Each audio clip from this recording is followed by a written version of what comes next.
11 अक्टूबर 2023 पाकिस्तान के पंजाब में एक आम सी सुबह थी, लेकिन किसी को अंदाजा नहीं था कि यह सुबह इतिहास बन जाएगी। मस्जिद से बाहर निकलते हैं पठानकोट अटैक का मास्टरमाइंड शाहिद लतीफ और उसका भाई। माहौल बिल्कुल आम लग रहा था।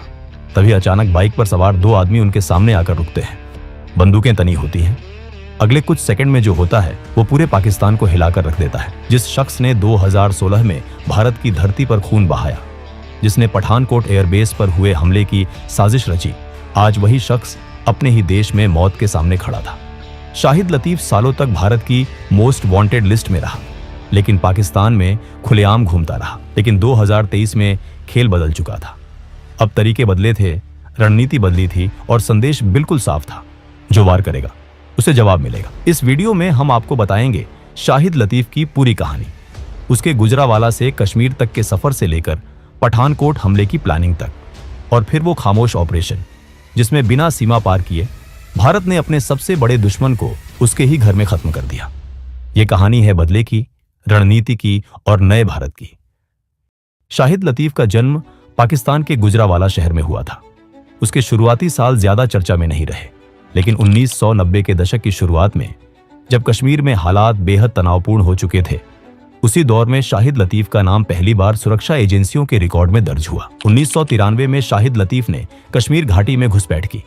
उस वक्त सीमा पार से आतंकवाद तेजी से बढ़ रहा था। शाहिद लतीफ कश्मीर पहुंचकर हथियारों की तस्करी करने लगा। वो पाकिस्तान से हथियार लाकर आतंकवादियों तक पहुंचाता था। सिर्फ इतना ही नहीं, वो कश्मीर के युवाओं को भी भड़काने लगा। उन्हें बड़े बड़े सपने दिखाए जाते थे, गुमराह किया जाता था और धीरे धीरे आतंक के रास्ते पर धकेला जाता था। लेकिन ये दौर ज्यादा लंबा नहीं चला। 1994 में भारतीय सुरक्षा बलों ने शाहिद लतीफ को गिरफ्तार कर लिया। उस पर आतंकवाद से जुड़े कई गंभीर आरोप लगे। जांच के बाद उसे जेल भेज दिया गया। उस वक्त किसी को अंदाजा नहीं था कि ये गिरफ्तारी उसकी कहानी का अंत नहीं, बल्कि एक नई शुरुआत बनने वाली है। भारतीय जेल में बिताए गए साल शाहिद लतीफ की जिंदगी के सबसे अहम साल साबित हुए। जेल की सलाखों के पीछे उसकी सोच और ज्यादा कट्टर होती चली गई। इसी दौरान उसकी मुलाकात मसूद अजहर से हुई।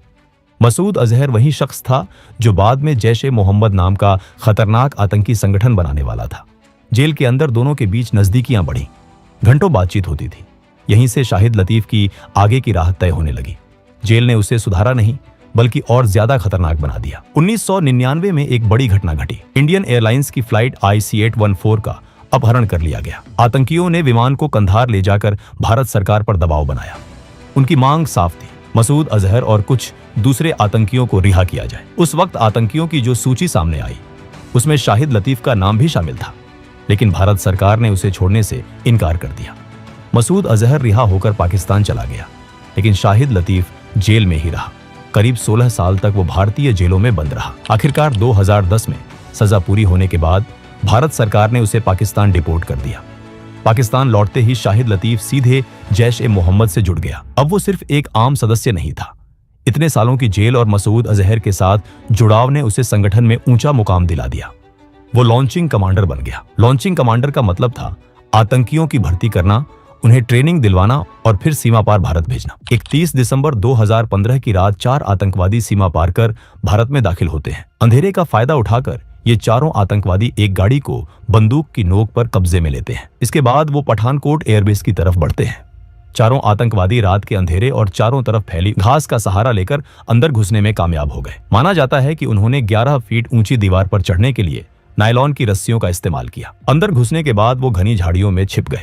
2 जनवरी 2016 की सुबह करीब 3:30 पर हमला शुरू हुआ। अचानक गोलियों की आवाज गूंज उठी। आतंकवादी अंधाधुंध फायरिंग करने लगे। ग्रेनेड फेंके गए।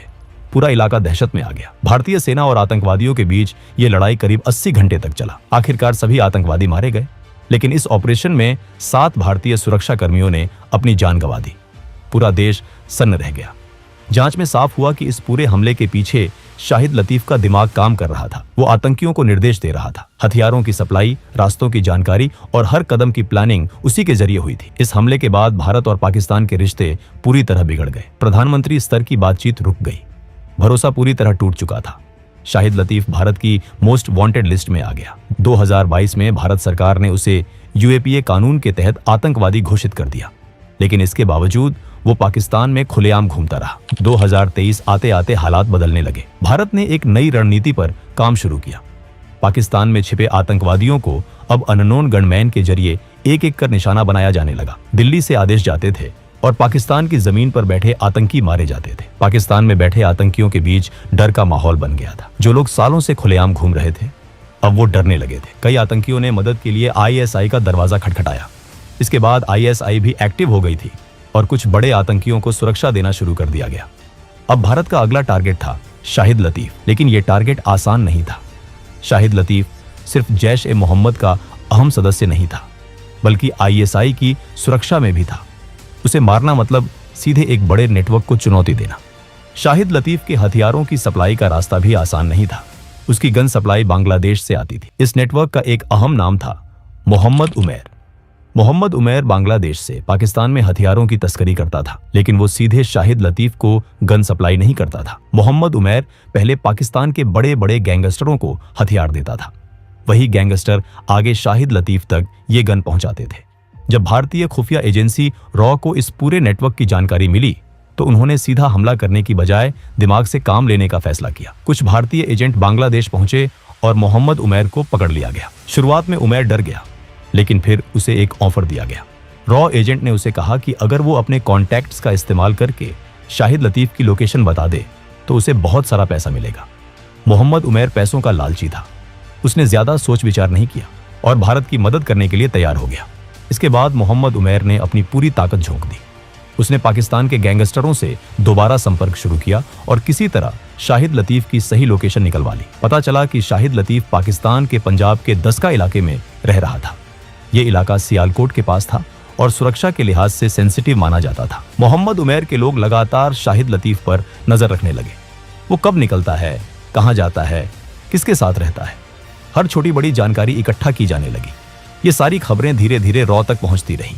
निगरानी में ये बात साफ हो गई कि शाहिद लतीफ हर वक्त अपने साथ 2 बॉडीगार्ड रखता था। वो कहीं भी अकेले नहीं जाता था। ऐसे में उसे खुले में मारना लगभग नामुमकिन लग रहा था। लेकिन निगरानी के दौरान एक अहम बात सामने आई। शाहिद लतीफ हर सुबह सियालकोट की नूरी ए मदीना मस्जिद जाता था। मस्जिद के बाहर तक उसके बॉडीगार्ड उसके साथ रहते थे, लेकिन अंदर नमाज पढ़ने वो अकेला ही जाता था। यही वो एक पल था जब शाहिद पूरी तरह अकेला होता था। रॉ को लगा कि यही सबसे सही मौका हो सकता है। इसके बाद रॉ ने एक और चाल चली। रॉ ने फैसला किया कि इस ऑपरेशन को बाहर से नहीं बल्कि अंदर से अंजाम दिया जाएगा। मोहम्मद उमैर को ही पाकिस्तान भेजने का फैसला हुआ। उसे कहा गया कि अगर उसे पैसे चाहिए तो उसे खुद इस ऑपरेशन को पूरा करना होगा। रॉ ने ऐसा क्यों किया, ये आपको आगे पता चलेगा। लेकिन मोहम्मद उमैर पैसों के लालच में आंख बंद करके सब कुछ मानने को तैयार हो गया। 8 अक्टूबर को मोहम्मद उमैर पाकिस्तान के लिए रवाना हो गया। प्लान बिल्कुल साफ था। 9 अक्टूबर को जब शाहिद लतीफ मस्जिद के पिछले दरवाजे से बाहर निकलेगा, उसी वक्त उसे गोली मार दी जाएगी। 9 अक्टूबर 2023 की सुबह 2 शूटर मस्जिद के पास पहुंच गए। दोनों मस्जिद के पिछले गेट पर खड़े थे। समय बीतता गया, लेकिन शाहिद लतीफ बाहर नहीं आया। काफी देर तक इंतजार होता रहा। तभी मोहम्मद उमैर के एक आदमी ने देखा कि शाहिद लतीफ सामने वाले गेट से अपने बॉडीगार्ड्स के साथ निकल चुका था। सामने वाले गेट पर पुलिस की तैनाती रहती थी। वहां किसी भी तरह का अटैक करना सीधा खतरे को बुलावा देना था। दरअसल उस दिन किसी वजह से मस्जिद का पिछला गेट बंद कर दिया गया था। इस एक बदलाव ने पूरा प्लान बिगाड़ दिया। 9 अक्टूबर का ऑपरेशन पूरी तरह फेल हो गया। शूटर वहां से बिना कुछ किए लौट गए। मोहम्मद उमैर घबराया हुआ था। उसे लगने लगा कि अब वो खुद खतरे में है, लेकिन भारतीय एजेंसी ने उसे शांत रहने को कहा। यह साफ कर दिया गया कि खेल अभी खत्म नहीं हुआ है। इसके बाद तारीख बदली जाती है। नई तारीख तय होती है 11 अक्टूबर 2023। इस बार प्लान और ज्यादा सावधानी से बनाया गया था, क्योंकि एक गलती पहले ही हो चुकी थी और अब दूसरी गलती की कोई गुंजाइश नहीं थी। 11 अक्टूबर की सुबह शाहिद लतीफ रोज की तरह नूरी ए मदीना मस्जिद के अंदर जाता है। लेकिन आज एक फर्क था। आज वो अकेला नहीं था, उसके साथ उसका एक भाई भी मौजूद था। मस्जिद के बाहर मोहम्मद उमैर के 2 शूटर बाइक पर सवार होकर पास ही रुकते हैं। बाइक चालू हालत में थी ताकि जरूरत पड़ते ही वहां से निकल सके। मोहम्मद उमैर ने अपने 2 और आदमियों को मस्जिद के अंदर भेज दिया था। उनका काम सिर्फ इतना था कि यह पता लगाना कि शाहिद लतीफ किस गेट से बाहर निकलेगा। वहीं मोहम्मद उमैर खुद पास की एक इमारत में छिपकर पूरे हालात पर नजर रखे हुए था। कुछ ही देर में नमाज खत्म होती है। मस्जिद के अंदर मौजूद उमैर के दोनों आदमी देखते हैं कि शाहिद लतीफ और उसका भाई पीछे वाले गेट की तरफ बढ़ रहे हैं। बिना देर किए वो ये खबर बाहर खड़े दोनों शूटरों तक पहुंचा देते हैं। जैसे ही ये संकेत मिलता है, बाइक पर बैठे दोनों शूटर तेजी से मस्जिद के पिछले गेट की तरफ बढ़ जाते हैं। उसी वक्त शाहिद लतीफ और उसका भाई गेट से बाहर निकलते हैं और अपने बॉडीगार्ड्स की तरफ बढ़ने लगते हैं। अचानक बाइक पर सवार दोनों शूटर उनके सामने आ जाते हैं। बिना एक पल गवाए वो लगातार गोलियां चलाना शुरू कर देते हैं। माहौल में अफरा तफरी मच जाती है। बॉडीगार्ड भी दौड़कर उनकी तरफ आते हैं, लेकिन सब कुछ ही सेकंड में खत्म हो जाता है। शूटर लगातार फायरिंग करते हुए वहां से फरार हो जाते हैं। शाहिद लतीफ और उसके भाई को कई गोलियां लग चुकी होती हैं। दोनों वहीं जमीन पर गिर जाते हैं और कुछ ही पलों में उनकी मौत हो जाती है। इस तरह भारत का मोस्ट वांटेड आतंकवादी अपने ही देश पाकिस्तान में दिन दहाड़े मार दिया जाता है। वही शाहिद लतीफ जो सालों तक भारत के खिलाफ साजिशें रचता रहा, अब खुद एक खामोश लाश बन चुका था। शाहिद लतीफ को मारने के बाद मोहम्मद उमैर और उसके साथी तुरंत वहां से निकल जाते हैं, लेकिन अब कहानी का दूसरा हिस्सा शुरू होता है। पाकिस्तान पुलिस और आईएसआई पहले से ही अलर्ट पर थी और अब वो पूरी ताकत से मोहम्मद उमैर के पीछे लग जाती है। असल में पाकिस्तान पहले से ही मोहम्मद उमैर को ढूंढ रही थी। उन्हें शक था कि कुछ बड़ा होने वाला है। दरअसल शाहिद लतीफ की लोकेशन पता करने के लिए उमैर ने कई पाकिस्तानी गैंगस्टरों से संपर्क किया था। शाहिद लतीफ पर हमले से एक दिन पहले इनमें से एक गैंगस्टर को पाकिस्तान पुलिस ने किसी दूसरे अपराध के मामले में पकड़ लिया था। उस गैंगस्टर को लगने लगा कि उसे इसलिए गिरफ्तार किया गया है क्योंकि उसने शाहिद लतीफ की लोकेशन बताई थी।